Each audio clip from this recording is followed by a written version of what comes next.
Hello guys, अस्सलाम वालेकुम वरहमतुल्लाहि वबरकातुहू। चलिए, ये फिरौन के वाकया का फर्स्ट पार्ट और सेकंड पार्ट तो बन गया था, आप लोगों ने सुना भी है। अब ये बनने जा रहा है तीसरा पार्ट यानी लास्ट पार्ट। ओके, तो आगे इसे सुनते हैं। फिरौन की बुखलाहट। मुकाबला में जादूगरों की हार। फिरौन तो अभी चारों खाना चित हुआ ही था कि इससे बड़ा झटका उन जादूगरों के ईमान लाने पर लगा। वो पूरी तरह बुखला गया। गुस्सा में आग बगोला होकर धमकी भरे लहजा में कहा, ऐ जादूगरों, तुम मेरी इजाजत के बगैर मूसा के खुदा पर कैसे ईमान लाए? मैं तुम्हें सख्त इबरतनाक सजा दूंगा। पहले तुम्हारे हाथ पांव उल्टे सीधे कटवाऊंगा, फिर सबको सूली पर लटकाऊंगा। जादूगरों पर फिरौन की धमकी का जरा भी असर न हुआ। उन्होंने पूरे इत्मीनान से कहा, तुम्हें कुछ करना है कर लो, हम अपने फैसले से पीछे हटने वाले और ईमान की दौलत को छोड़ने वाले नहीं हैं। हमारे लिए अल्लाह ही बेहतर है और वही बाकी रहने वाला है। फिरौन ने गुस्सा में वही पिछला सबक दोहराया कि बनी इसराइल को जाने नहीं देंगे, उसको गुलाम बनाकर रखेंगे, उसके साथ जानवरों जैसा सलूक करेंगे, उसके घर पैदा होने वाले लड़के को जन्ने नहीं देंगे, जो भी जनेगी उसे माँ से छीनकर उसे कत्ल कर देंगे। मिस्र पर आफतें। जब हजरत मूसा अलैहिस्सलाम दावत हक और शदो हिदायत का फिरौन और उसके सरदारों पर कोई असर नहीं हुआ और उसने बनी इसराइल को मूसा अलैहिस्सलाम के हवाला नहीं किया, तो अल्लाह ताला ने उनको एक के बाद एक मुख्तलिफ तरह के अजाब में मुब्तला किया। अल्लाह ताला ने मिस्र में सबसे पहले कहत का अजाब भेजा। आसमान से बारिश बंद हो गई, दरियाए नील में पानी खुश्क हो गया, फलों और गुलों में कमी हो गई।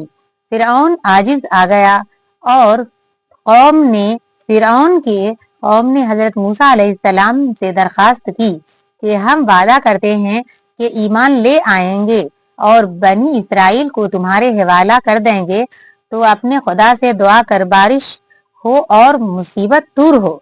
हजरत मूसा अलैहिस्सलाम ने दुआ की, आसमान से बारिश होने लगी। लोग बहुत खुश हुए, लेकिन अपने वादा को पूरा नहीं किए। नतीजा ये हुआ कि ये बारिश अजाब की शक्ल अख्तियार कर ली। लगातार बारिश होती रही, दरियाए नील उछल पड़ा, खेत खलियान डूब गए, अनाज और फल जाए हो गए। फिर दुआ की, दरखास्त की और वही वादा दोहराया। हजरत मूसा अलैहिस्सलाम ने अल्लाह से दुआ की, बारिश बंद हो गई। अब उन्हें अपने वादा को पूरा करना चाहिए था, लेकिन फिर उसी रोश पर कायम रहे। जिसके बाद अल्लाह ताला ने उन पर टिड्डी दिल भेज दिया, जो उनके खेत खलियानों को खाने लगा। अहले मिस्र उससे भी आजिज आ गए। उसके बाद अल्लाह ने उन पर एक लश्कर और भेजा, उन पर जुओं को मुसल्लत कर दिया। अल्लाह की पनाह, ये जुएं इस कदर हुई कि लोग परेशान हो गए। बिस्तर में जुएं, कपड़ों में जुएं, सरों में जुएं, हर चीज में जुएं ही जुएं। उनकी नींद उड़ गई, रात भर जुओं को मारने में गुजार देते। फिर अल्लाह ने उन पर मेंढक भेज दिए, खाने में मेंढक, पानी में मेंढक, घरों में मेंढक, हर तरफ मेंढक ही मेंढक। लोग उनको मेढकों से तंग आ गए। मूसा अलैहिस्सलाम से दरखास्त की, दुआ की, उस मुसीबत से नजात मिले और फिर उसी वादा को दोहराया कि अब की बार हम ईमान ले आएंगे और बनी इसराइल को तुम्हारे हवाला कर देंगे।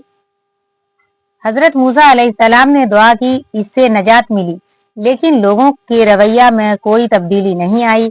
जिसके बाद अल्लाह ताला ने एक और मुसीबत खून की शक्ल में भेजी। उनकी नाकों से खून बह रहा है, इलाज करवा रहे हैं, लेकिन कोई फायदा नहीं हो रहा है। डॉक्टर भी आजिज आ गए। हजरत मूसा अलैहिस्सलाम से फिर दरखास्त की, वादा को दोहराया।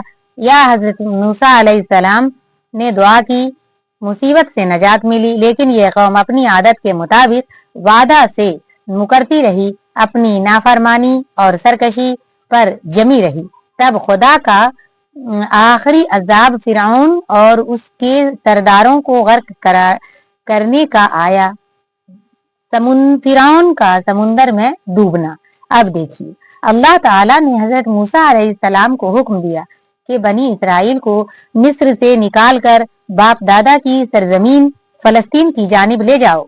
हजरत मूसा वहां और हारून अलैहिस्सलाम बनी इसराइल को, जिनकी तादाद 6 लाख से जायद थी, रातों रात लेकर रवाना हुए।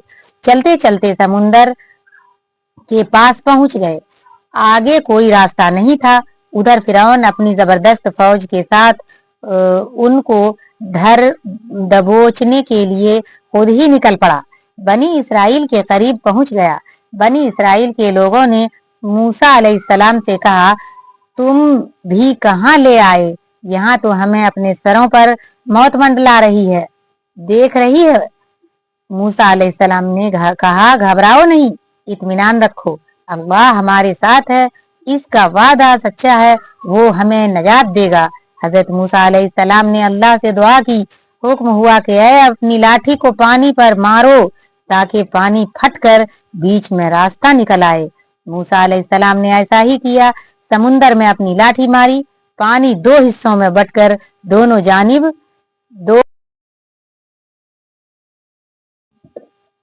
पहाड़ों की तरह इकट्ठा हो गया और बीच में रास्ता निकल आया, बिल्कुल सूखा रास्ता। हजरत मूसा अलैहिस्सलाम के हुक्म से बनी इसराइल उसमें उतर गए और सही सलामत समुंदर के पार चले गए। फिरौन ने देखा कि समुंदर में रास्ता बना हुआ है, अपनी फौज से कहा कि आगे बढ़ो और उन इसराइलियों को पकड़ो। फिरौन और उसके तमाम लश्कर उस समुंदर में उतर गया।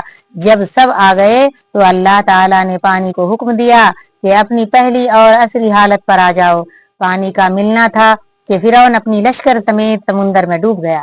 जब फिरौन डूबने लगा तो उसने कहा, मैं इस एक खुदा पर ईमान लाता हूँ जिस पर बनी इसराइल ईमान लाए, मगर चूंकि ये हकीकी ईमान नहीं था, इसलिए खुदा की तरफ से जवाब मिला, अब तुम ये कह रहे हो, हालांकि इससे पहले जबकि ईमान लाने का वक्त था, उस वक्त तो बड़ा बड़ा इनकार और सरकशी करता रहा और फसाद मचाता रहा। इस वक्त तुम्हारा ईमान कबूल नहीं है। हम तेरे जिस्म को तेरे बाद के लोगों के लिए बायस इबरत बना देंगे। चुनांचे पानी की लहर ने उसे समुंदर के किनारे फेंक दिया और मिट्टी ने भी उसे कबूल नहीं किया। आज भी इसका मुर्दा जिस्म मिस्र के म्यूजियम में लोगों के लिए तमाशाए इबरत है। फायदा, देखा आपने ये कैसे वो शख्स जो मुल्क मिस्र का बादशाह था, जो तख्त ताज का मालिक था, जिसने खुदाई का दावा किया था और कहा था मैं ही सबसे बड़ा रब हूँ, जिसने बनी इसराइल पर जुल्म किया था, उसको जानवरों की तरह इस्तेमाल किया था, जिसने हजरत मूसा अलैहिस्सलाम की सदाकत को अपनी आंखों से देखा था और तरह तरह के अजाब का मुशाहिदा किया था, फिर भी अपनी सरकशी पर जमा रहा और हक की दावत को कबूल नहीं किया। और मेरा तो इस हाल में और मरा तो इस हाल में कि 2 गज जमीन भी नसीब न हुई। तारीख शाहिद है कि दुनिया की जिस्म कौम ने भी खुदा के पैगाम हक के साथ खिलवाड़ किया, उसका मजाक उड़ाया और खुदा के पैगंबरों और हादियों के साथ सरकशी और शरारत को जायज रखा, उनकी जबरदस्त ताकत और शौकत के बावजूद कुदरत ने हिला को बर्बाद करके उनका नामो निशान तक मिटा दिया और आसमानी या दीनी या जमीनी इबरतनाक अजाब ने सफा आलम से इनको हुर्फ गलत की तरह मिटा दिया। हमें यह भी याद रखना चाहिए कि हक है और सर चढ़कर बोलता है। वक्ती तौर पर परेशानियां आती हैं, मुश्किलात और मसाइब का सामना करना पड़ता है, लेकिन आदमी उन मसाइब पर सब्र करता है और हक पर जमा रहता है तो अल्लाह की मदद आती है और कामयाबी और कामरानी उसका कदम चूमती है और बातिल को मुंह की खानी पड़ती है। हमें यह भी याद रखना चाहिए कि अगर सही और मजबूत ईमान हो तो वो कभी बातिल ताकतों से खौफ नहीं खाता। वो हर तकलीफ और अजियत को सह लेता है, खुशी से बर्दाश्त कर लेता है, लेकिन कभी अपने ईमान का सौदा नहीं करता। अल्लाह हमें अपनी नाफरमानी से बचाए और ऐसे मजबूत ईमान नसीब करे कि हालात ख्वाह जिस कदर भी संगीन हो, हमें आग के अंगारों पर घसीटा जाए, फांसी के फंदों पर लटकाया जाए, जिस्म को चीरा जाए, काटा जाए और काट कर बोटी बोटी किया जाए, फिर भी हमारी जुबान पर ला अल्लाह अल्लाह और ला इलाहा इल्लल्लाह का नारा मस्ताना रहे। ईमान हमारी रग रग में व्यवस्थ रहे। जान जाए तो जाए पर ईमान न जाए। हेलो गाइस, अब हजरत मूसा अलैहिस्सलाम और फिरौन के वाकया पूरी हो चुकी है, ये पार्ट 3 बन चुका है। अब आप ये बताइए कि गाइस हम लाइव किस दिन बनाएं? आप कमेंट करके जरूर बताइए कि हम संडे को बनाएं या जुमा को बनाएं, क्योंकि गाइस आप लोगों से एक जुस्तजू है और कमेंट करके आप बताइएगा तो बहुत अच्छी बात होगी। तब तक के लिए अल्लाह हाफिज।